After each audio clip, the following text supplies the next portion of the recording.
Here we are at Winton Raceway for round 3 of the Hi-Tec Drift All-Stars. Back again, but competing on a different layout in the back M's here. And since the last time we've been here, there is a new grippier surface out there. Scott and I both had a drive yesterday. I found it much, much faster. What did you think of it, Scott?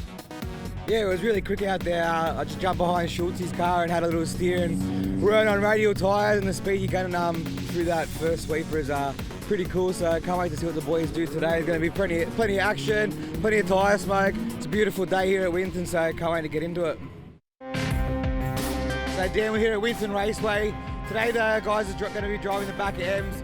What are the judges looking for on track, the clipping points, and what's the main things you guys want to see from the drivers?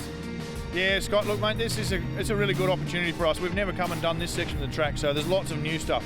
Obviously the Victorians are going to have a nice little bonus. They've been here, they've driven it lots. They were here a couple of weeks ago at their Matsuri. I guess the key thing for us is we're looking to see how these guys are dealing with this grip. This track's just been resurfaced recently. It's a really, really grappy trick. You saw it when the supercars were here, and now you're seeing it when we're here. The guys are just taking grip out of grip. So the first initiation as they go through Winton's turn 5 or our turn 1 is going to be an initiation zone midway through the turn. There's a set of cones there in the start line. They're going to run up to that, and we want to see them initiate into that. It'll be a clutch kick we want to see, but we want to see definite sideways. And then from there on, right through the S's and to the outer zone that we've set up, it's going to be a big, big commitment section. When they get to that zone, it's a big and long zone. We want them to get lots of angle in, dial it in, and fill that whole zone all the way through. Once they fill that zone, there's an inner clip that we want them to come and hit. It's quite late, and it will set them up to fill the track as they continue on further around the course. Fill the course out until they get to a nice position where they can fill the zone as they move into turn 8 here at Winton or our turn 4. By this stage though, because of the amount of angle and the speed they've dropped off, it's going to be a real good opportunity for the chase drivers to get up close and really have a crack at it. After that, it's about setting up for that last corner. We moved yesterday from an inner zone to an outer zone to maintain the speed and to really get the bake on. So if you're looking for a position to sit today, that's definitely going to be somewhere that we're going to have to give some people some tips. And watch for the guys to really get the big angle and the big smoke, because they'll be the ones that are scoring the big points. So I'm here with the man they call the Provis. Mate, good to see you down here, unfortunately. Dazza, broken, tell us what happened. So we went to the trouble of rebuilding the car, get rid of that rubbish blower, put this massive 510 kilowatt N8 monster in it. Mechanically it's fine, and then we just blow a slave cylinder in the clutch, so the car's out. This happened to us last year. We come to Hi-Tec, brought the car, didn't work. We brought our other car up from Melbourne, ended up winning it. So probably jump in Doer's car, give Dabs as a bit of a thrash. He builds the motors. The motor's unreal. First time it's actually been good, so it's just a bit of a letdown that it has to happen right before qualifying. I'm here with Alex, the man they call the Sharker. How you going, mate? Good to see you back. Got a new car. Tell us a bit about what's gone done to it and what you've changed since the last one. Yeah, so basically after 2 or 3 years of abuse, the old RX-8 finally, did its course and had this chassis laying around. So we, new engine combo, which is a 2JZ, went the TTI sequential. We basically put a hybrid lab wide body kit over it from NZ. Fresh wrap, just kept it looking clean this year, and new set of wheels. So just something different, and try and keep it in one piece. I'm here with Camo, mate. Mate, good to see you back. You haven't done any rounds yet. This is the first one of the year. How you finding the track, and how's the car going? Yeah, the car's pretty good. Dusting it off for the first round for a little while for me. Yeah. The track's unreal. That's why I made the big trip down here. Yeah. You gotta love this track. The car's on fire. Got a little bent suspension arm. Then ripple strips are pretty heavy. So I threw it in wide on the outer clip. Just rode the ripple and it just bent an arm. So missed practice this morning and welded that up. So hopefully we're good to go. Good to see Sharker and Camo back, looking to put some points on the series ladder with Brad Toohey out in front. Only a narrow lead on top of Rob Arellano and Bo Yates, who are tied up in second place. James Abbott, Mitch Jeffrey rounding out the top 5. Mick Rosenblatt, come on mate, come back down here. You do have a standing in 6th, and we want to see him a bit later on in the series, followed by Aaron Jawara and Benny Meir rounding out the top 8. So pretty close on the points ladder, Shamri, and we're going to see some big battles today. Yeah, 100% there, Dave. It's getting nice and tight at the point in that field, and I think the boys are going to be stretching their legs and there's going to be a couple upsets here today. There's definitely some leg stretching on that back M section at Winton, and one of the locals, Iholli, qualifying in third with a mean run in that Turbo LS S13. What a noise it makes. Oh, this is that Team Cook. Next up, Mitchell Jeffries in second, just back from a trip to Japan, absolutely slaying tyres out there. Yeah, he was real quick, really put that power down, but the speed man and the guy to watch is Bo Yates. Number one qualifier again and again, and going back to Winton did not disappoint. That 8.6 was absolutely blazing, and there he goes, a 95, not much room for improvement there. 6 or so points down to second and third place qualifiers who were tied. Michael Prosnick just missing out on the top 3 there, and man, did he have a good run as well. Camo Moat, Gav Edwards, Brad Tui, and then Rob Arellano just in there, but really our top 8 is only separated by 10 points, so it's going to be tight in the battles, and even tighter with Bo Yates out with what looks like a bit of a mechanical issue, making some clunking noises as it comes around past the judges' tower. That could potentially be our top qualifier out for the weekend. Let's head down to the pit garages to hear from the man himself and see what's going on in the back of that 8.6. Here we go, the show, mate. I was here to talk to you about your top qualifier. Killer run out there. Unfortunately, just went out for some battle practice and diff's gone.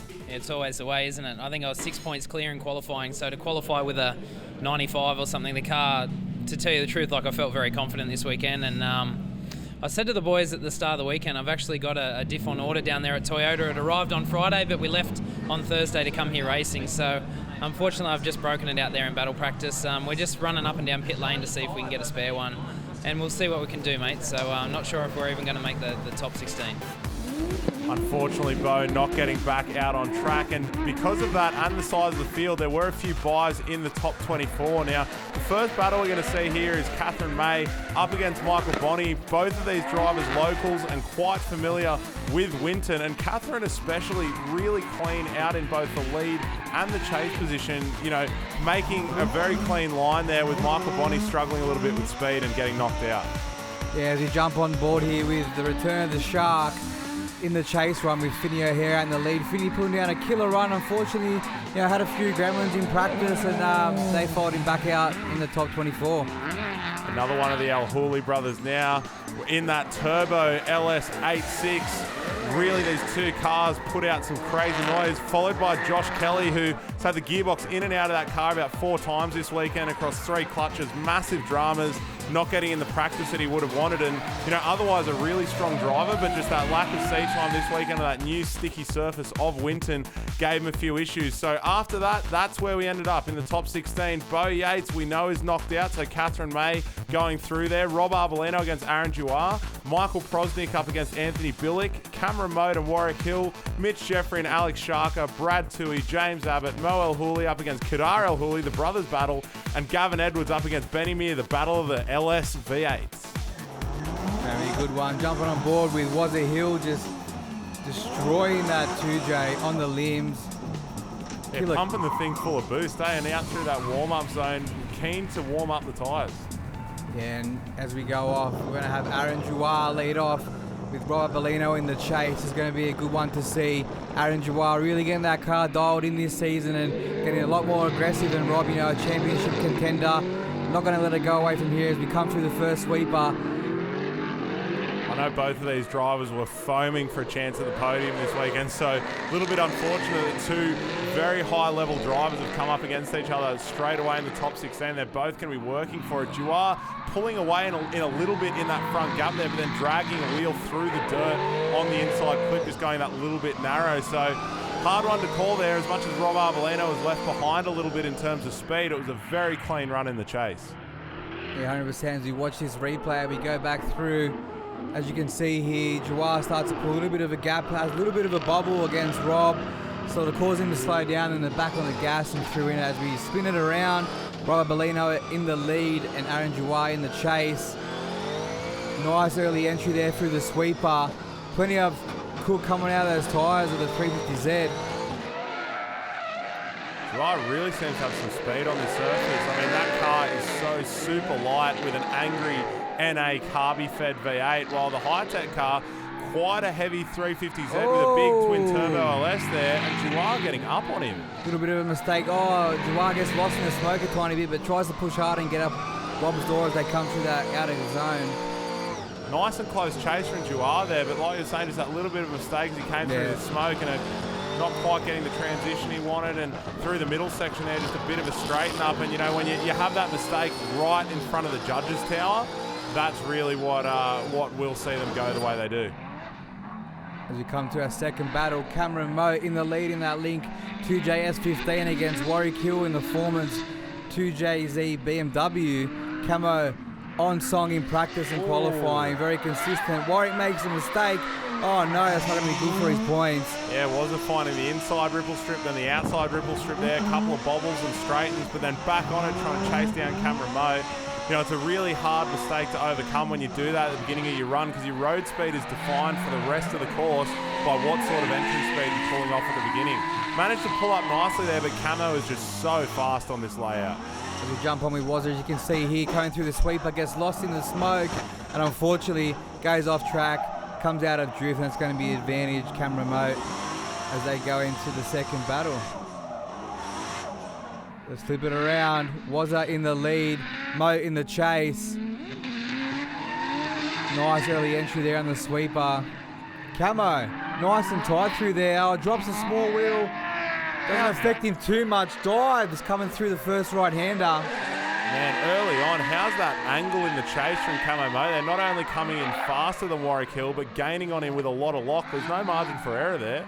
That's it. Warwick doing a nice killer run here in the lead, but unfortunately, after that first run in the chase there, Cameron's going to have a big advantage, and I think we might see him go through here.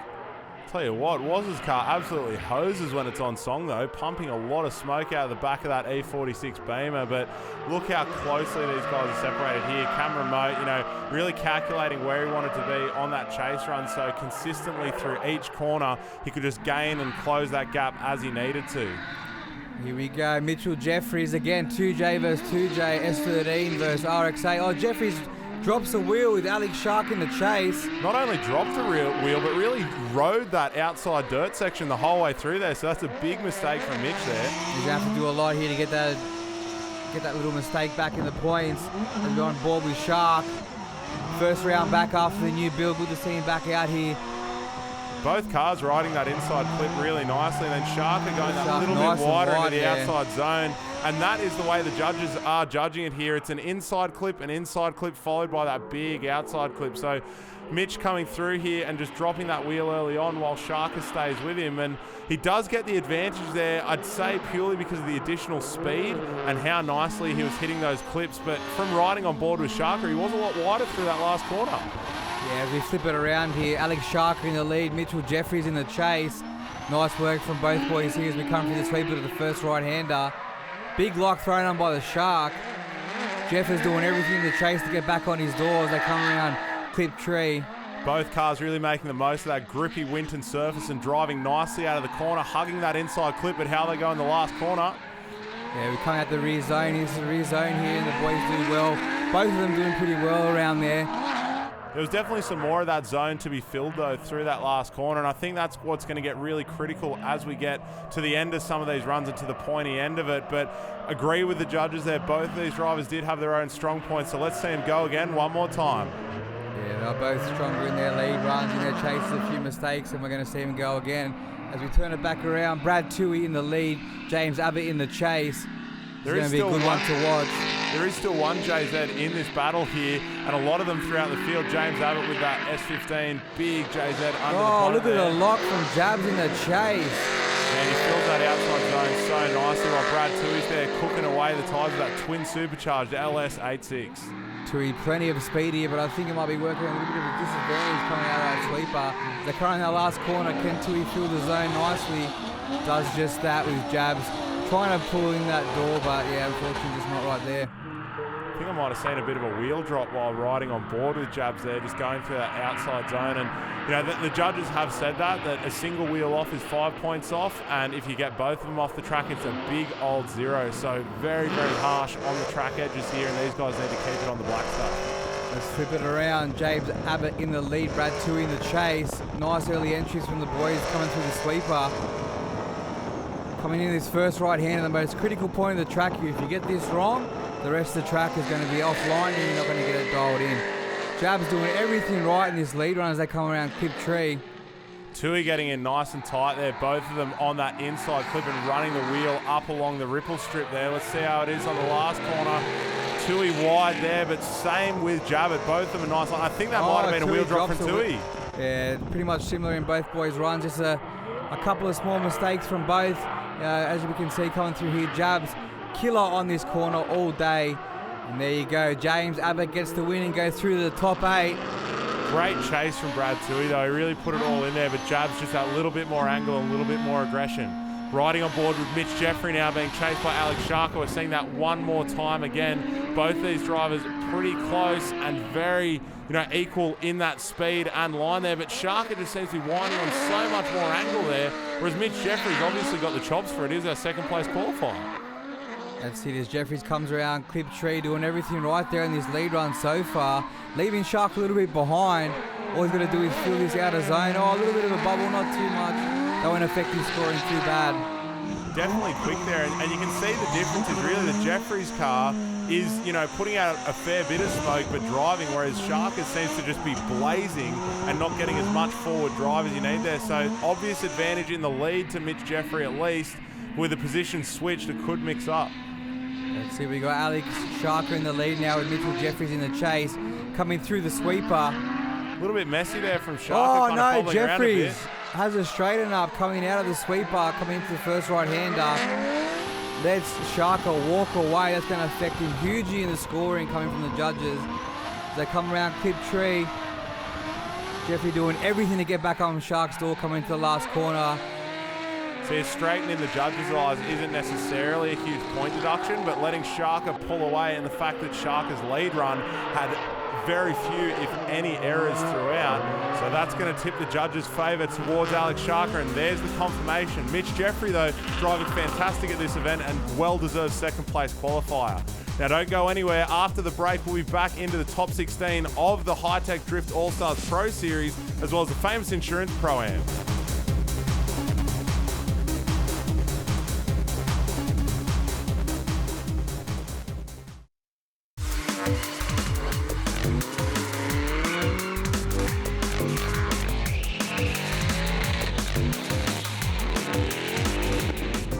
Welcome back to Winton Motor Raceway for round 3 of the Hi-Tec Oils Drift All-Stars. We're going to jump straight back into the Pro top 16. In the first battle we're going to see Gav Edwards up against Benny Meir. 2 V8-powered Nissan chassis.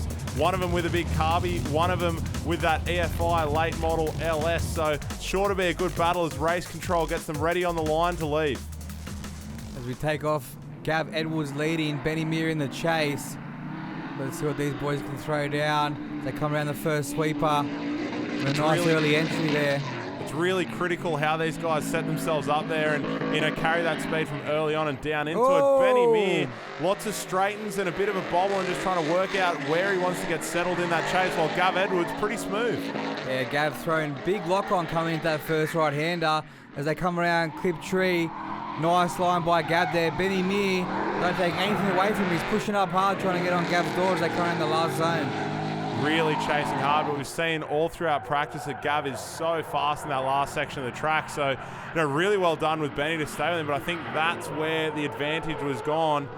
Benny having to come in and just give it that extra reinitiation to get in there, and just that little bit messy and needing to tidy up. So he's going to be looking to fix that in the lead. Let's flip it around. Benny Meir in the lead, Gav Edwards in the chase. Good entry from both the boys as they come down to the first right-hander.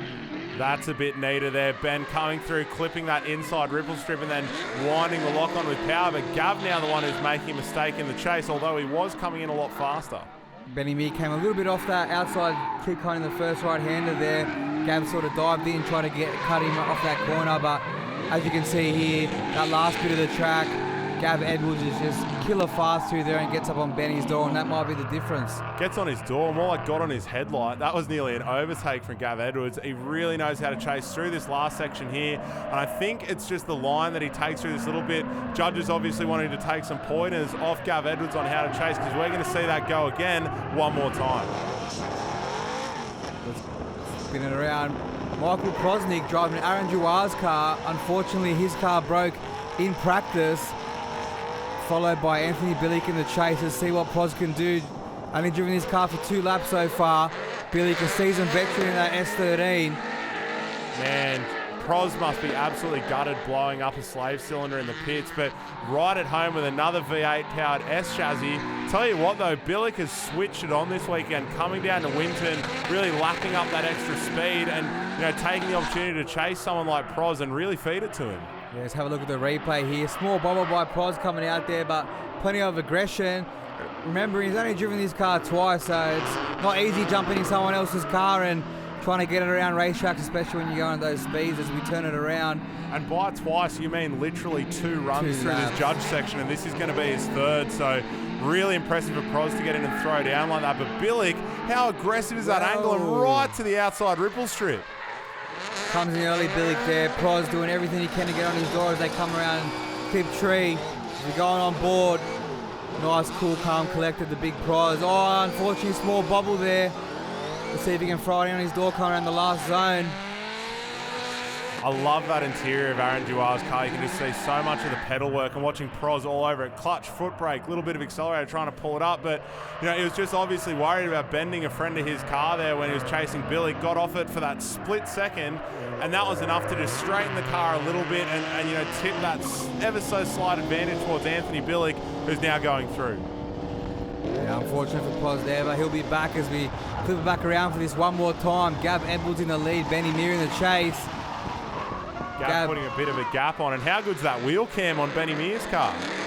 Yeah, something different there. Let's see if Benny can get up on Gav's door, come around Clip Tree. Gav, nice lead run here. A little bit off that inside clip though, but that's all right. He dragged Benny Meir out to the midline as well, so into that outside zone, and Gav putting on an impressive gap, but also really nicely nailing that last zone in the judges' eyes. Yeah, as we have a look at the replay here, coming through Gav, nice on that rear zone. Plenty of lock, plenty of speed. Benny Meir doing everything to get up on his door, and that's the critical point of the racetrack there. If you let the driver go ahead of you, you're not going to catch him. So Gav Edwards in the chase now with a clear advantage from the judges. Ben's going to have to do something pretty special in the lead.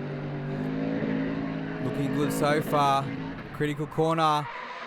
Good from both drivers. Plenty of lock, plenty of aggression. Tell you what though, in this chase it looks like Gav just went that little bit wider to the outside zone, a little bit tighter to the inside clip, and then again through this middle section here, just getting that little bit more technical than Ben is in the lead, showing as a chase driver should, yes, I'll follow your line, but I'll also improve on it. So really nice chase there from Gav. Replay on the screen, let's have a look. They come in that first right-hander, as you can see here, just exactly what you were talking about, Dave.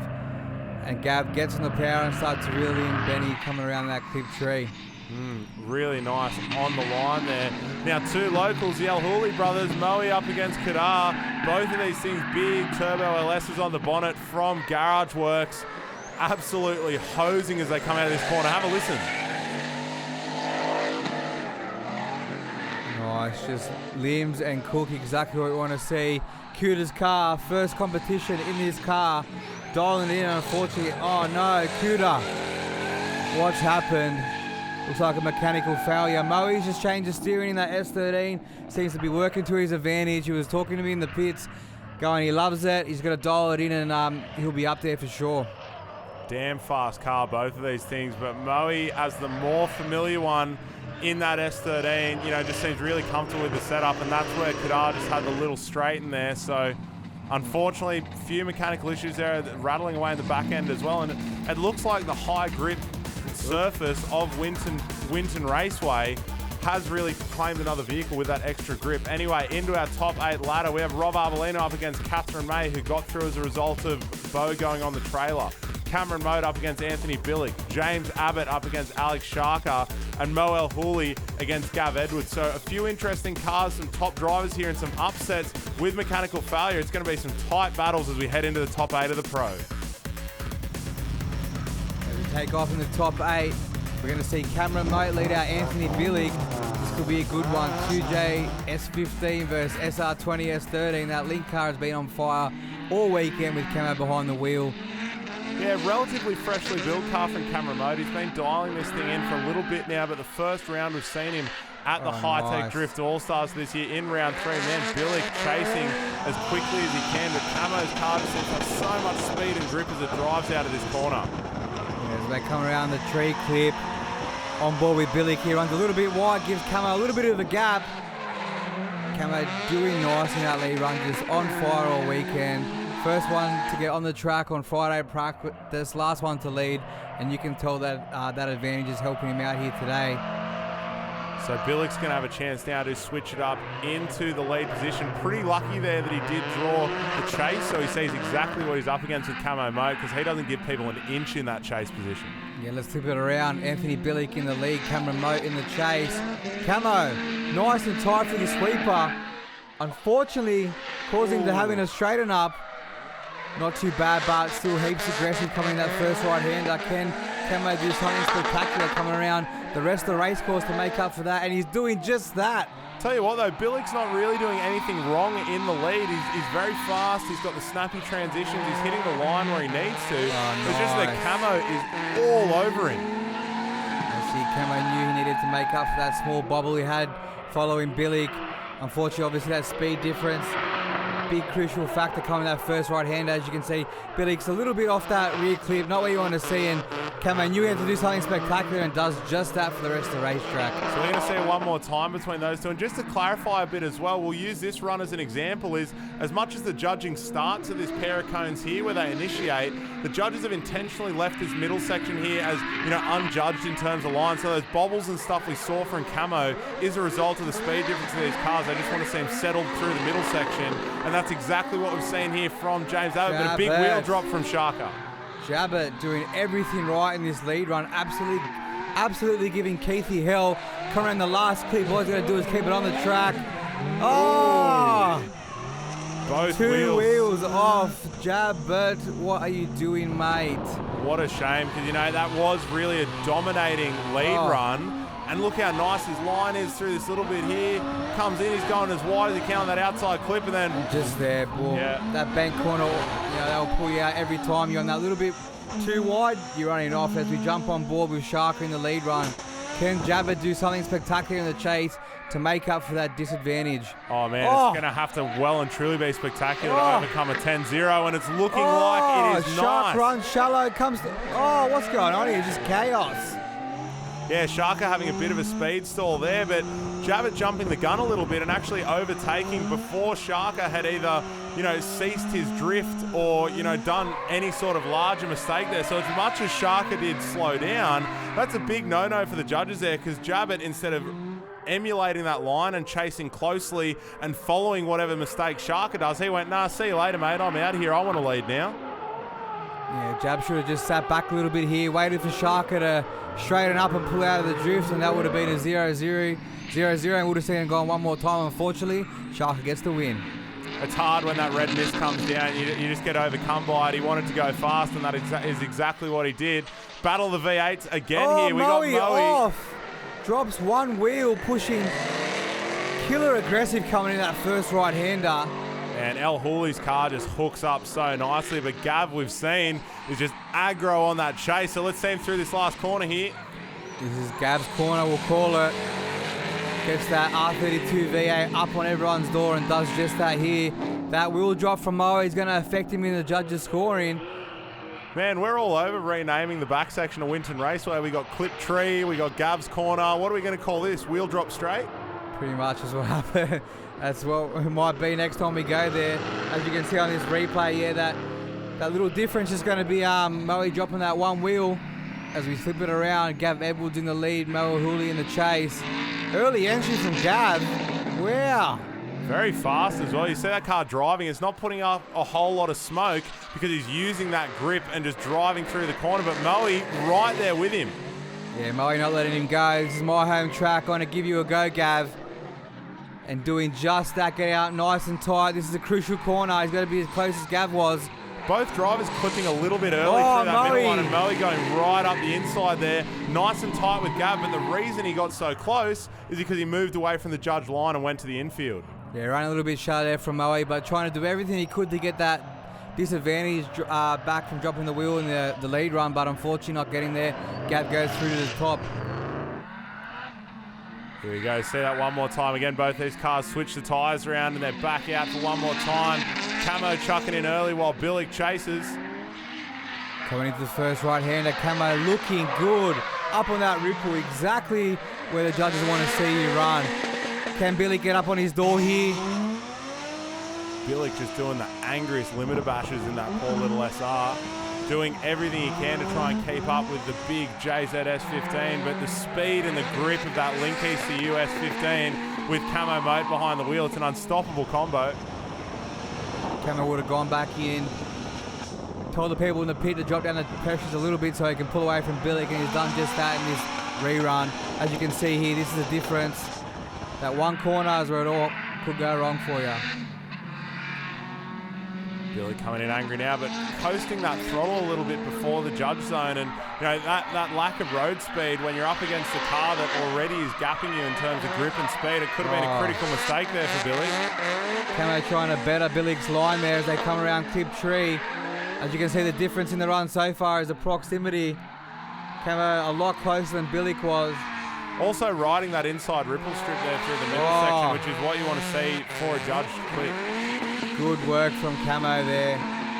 Take nothing away from Bilick, doing everything right in that lead run. Unfortunately, obviously the speed just a crucial factor in this battle. Did nicely there, but the judges making the call, Camo Moat through, because again, we've seen a chase car there following the line of the lead, but just making those little improvements closer to the inside clip, filling up more of that outside clip, and that's what you want to see. Rob Arellano in the lead, Catherine May in the chase. Already a big gap from Rob Arellano. He pushing hard. As we heard just from the pits before, Rob Arellano battling with no water pump here at all. It died just before the battle started, so he's out here putting it all on the line for the championship. Just giving that Hi-Tec Oils 350Z hell. Take nothing away from Catherine May here, trying to do everything she can to gather up that gap. Catherine May really consistent the whole way throughout, nailing these lines, you know, going to the clips, knowing exactly what she needs to do there.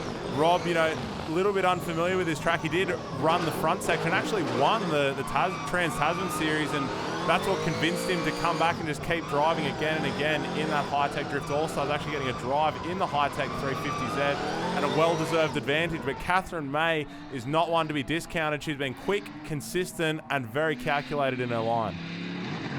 We flip it around, Catherine May in the lead, Rob Arellano in the chase. Rob nice and close there, coming through the first sweeper. Good line from both here as we come around the first right-hander. Oh! Seemed to just grip up a little bit there. I'm not sure what happened to Catherine. Maybe a little bit of a bog, and unfortunately picked the wrong gear maybe and sends Catherine off. She won't be happy. She's done well in the Pro-Am Series and the Pro Series this weekend already. Glad to see Arellano just taking it really easy through the rest of the run there and letting that Turbo LS cool down. Or maybe he's just going to bounce it off limiter because he doesn't really care. Yeah, let's see. He's going to push harder for the Champo. With Bo and Brad both out, this is his chance to get some points up and get to the top of that ladder. As you can see here, Cat May, yep, a little bit of a bobble there, sends her off track. She's not happy. She's been trying hard all weekend. Good to see her out here. I think that could have been a little bit of intimidation of having the 350 right there with you, but what do? That's battles. And talking about battles, the top four up in front of you now. Rob Arellano going to be going up against Cameron Moat. Alex Sharker up against Gav Edwards. I mean, outside of Rob Arellano, none of these three are ranking in the top 8 on the championship ladder. And it's good to see them all back here, some familiar faces. We're going to head back into that top 4 and the Famous Insurance Pro-Am Series in a sec, but just a quick break. Don't go anywhere.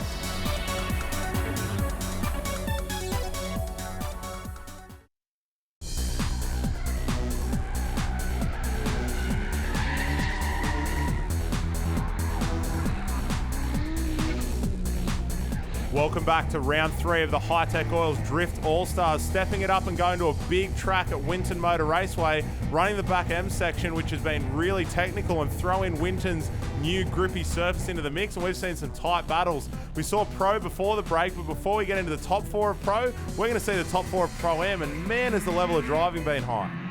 Glenn Omrod leading out here, also in the championship contention, followed by Ned Coulson in the chase, his first ever actual competition of drifting. Good to see him out here all the way from Melbourne. Glenn, you know, this 13B NAK70 just keeps like surprising me every time he goes out there. Fast, light, simple, and the best thing I love about this car is it absolutely highlights how good Glenn Ormerod is as a driver.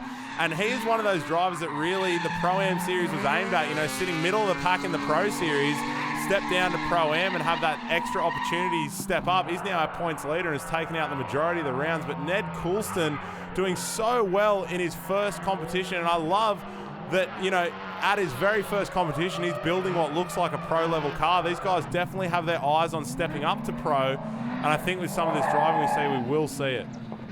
As we flip it around, Ned Coulston to lead, Glenn Ormerod in the chase. Let's see what the boys can throw down here. Both drivers throwing in a little bit earlier in the sweeper than I saw some of the pro drivers doing, so nice mate, lock. take note. Good work from Neddy there, nice lock. Glenn doing everything right in that chase run so far. As they come around tree clip. Looking good from both drivers. Really tight chase from Glenn though. Nice by Glenny, up on his door. That's closer than some of the pro battles we've seen. Well done there to Glenn Ormerod, but also Ned Coulston for laying down a really, really clean lead run. I think if I had to tip it, yeah, and the judges agree that Glenn Ormerod, he was that little bit quicker, a little bit tighter, you know, getting to the clipping zones where he needed to be. But that being said, Ned Coulston did a fantastic drive as well. Yeah, take nothing away from Neddy there. Glenn goes through. Here we go. Isaac Get in the lead. Matt Walters in the chase. 33 versus 33. LS versus 25. Isaac's been surprising me here on the weekend. Killer aggressive and nice and consistent runs. Walters still new to the series, and he's his second competition ever in drifting, and just came down from Winton and gave it a go all the way from Sydney.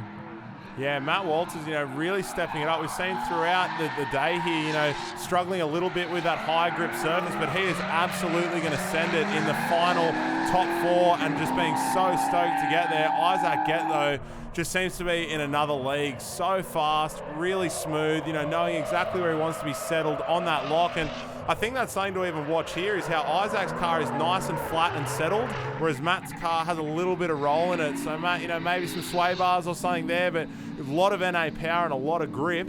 So I think we're really going to have to keep an eye on Matt Walters once he gets the hang of that 33. See, confidence will build up every event he does. Gets behind that wheel, and we'll see him up there at the end of the season. We'll take nothing away from Isaac here. Oh no, Isaac's the beat of the tyre, just running on the rim.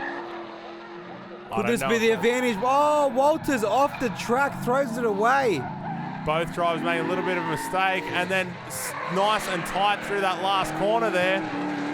How's Isaac? Oh, that tyre is well and truly off the rim, isn't it? Just cambering for the crowd.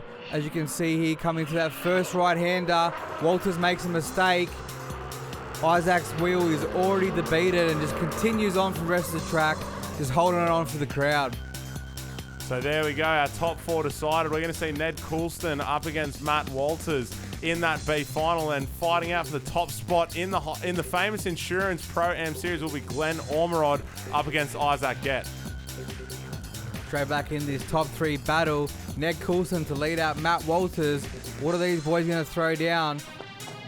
Only Walters' second competition ever, and this is actually Coulston's first ever competition. Good to see these boys out here and giving it a go.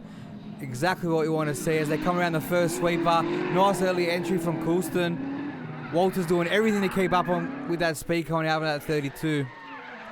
Yeah, both these cars just, you know, seeming to struggle that little bit with the additional grip of Winton Raceway's new surface there, but getting into it, still showing that aggression, and this is the sort of talent we want to see develop through that Pro-Am Series. So very nicely presented car from Ned Coulston. You know, Matt's been spinning spanners on that other R33 non-stop.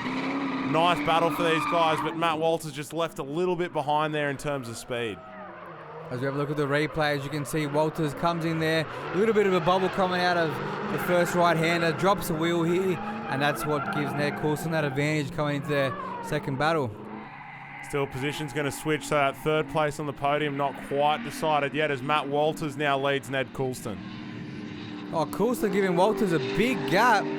Could that work to his disadvantage here coming through the sweeper? Oh, Walters is off. Unfortunate there, just seemed to grip up that little bit, and then on throwing it back, just going that little bit wide again. and then touching that dirt, that really, when you go from a high grip surface to dirt, you get rocketed off pretty quick. Yeah, I think he knew it was a bit of a disadvantage after that first run. Just trying to do everything he could to get that advantage up on Ned coming through that first sweeper, and that little bit of extra speed killed him and sent him off the track. Tell you what though, that's the chase technique we want to see from Matt Walters through that last corner. He was nice and tight there against Ned. But judges agreeing that 4 wheels off the surface, there's not much you can do about that. And Ned Coulston earning himself a trophy in his first ever competitive drift event. Well done, mate. He'll be happy with that, and hopefully we see him down at round 4 in Sydney, making the trek down with a few Vic drivers, trying to throw down with the boys there in Sydney. Glenn Omrod leads off.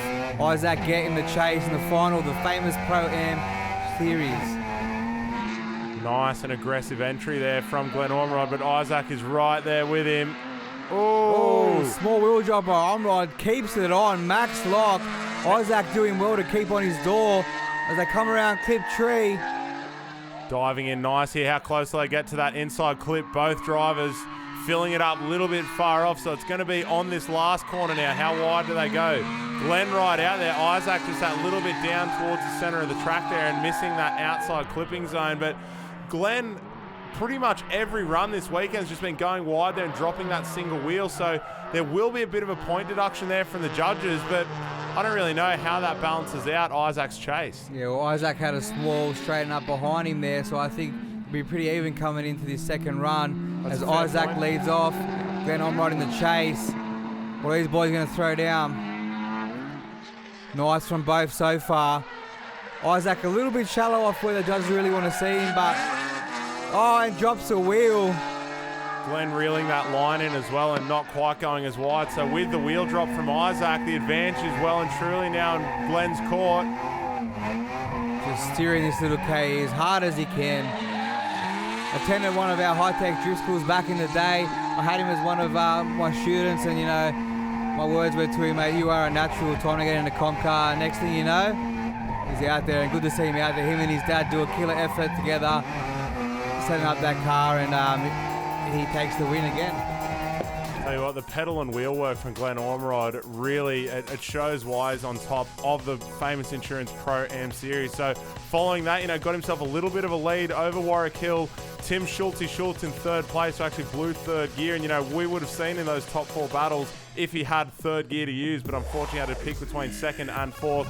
Matt Walters getting some valuable points there, and we're keen to see him battling a bit further on. But here it is, the main event, the pros, top 4, riding on board with Alex Sharker now in his brand new RX-8. Gav Edwards to lead him out as they come around the sweeper. Nice from both here. Small wheel drop. Gav just aggressive as hell. Animal. Sharker getting left behind as they come out of that first right-hander. Going to have to do something special here to Gav. Oh no, Gav's off. Gavin Edwards is off after looking so good for the first half of that run. I think I saw a little bit of fluid coming from underneath the car there as well. And a little bit of a trail leading off the track there. So possibly, either a coolant or oil leak there, putting something on the front tyres and losing that front end grip that Gav's come to rely on. So he'll be back around in the pits, but here we go, seeing our other top 4 battle, Cameron Moat up against Rob Arellano. Looking good from both here so far. Camo just so much more aggressive on that angle there through that straight though, whereas Rob Arellano rocketed through with a bit of speed and slowly wound the lock on instead of snapping out there like Camo did. Oh, Rob's off now as well. Unfortunately, that water pump just making engine temps, power steering temps, oil temps, just unbearable to be with under that engine bay. They'd be roasting under that bonnet, and Arellano not lifting a single bit, so you can see there it's straightened him up, and there's the advantage to Camo Moat, but the positions will switch, and now it's Rob's turn to have a go in the lead. Yeah, we heard from the pits on his last battle, he was struggling with steering, coming into the top 4. Obviously the electric water power steering pump is just getting way too hot, and he's off again. Well done from Camo to avoid that Acco. Yeah, very tight there. I think there might have even been a slight bit of contact. Who knows? But as you can see, Rob not really happy with how it's all unveiled in this top 4 battle. Obviously wanted to get those extra points for his championship crusade, but Camo doing everything right in that chase run, and unfortunately with the mechanical dramas, Rob's had, he still can be happy with it where he's finished today. And, you know, when you get to this high end of it, you really can tell that it is mechanical issues. I mean, the transition before where he went off this outside section here, you saw the whole front end of the car hop as he tried to weight transfer it and, you know, get off the pedal and then get back on the power, but the wheel just wasn't going where he needed it to go, and that's what sent him wide. Let's hit the second battle of these two. Alex Sharker in the lead, Gavin Edwards in the chase to get in the final against Cameron Moat. Oh, small bobble there from the boys. Gav, you know, throwing in really aggressive there and planning to hold that lock on, but possibly unsettled by the line that Sharker took. But Sharker filling up that outside clipping zone, so not quite sure what was happening with Gav there in the chase. I think Gav just had a little bit more speed coming through that sweeper, and knowing it is a 10-0 disadvantage, just trying to throw everything he can down and get those points or push Alex into a mistake. Unfortunately, didn't happen this time, but good work from both the boys out there.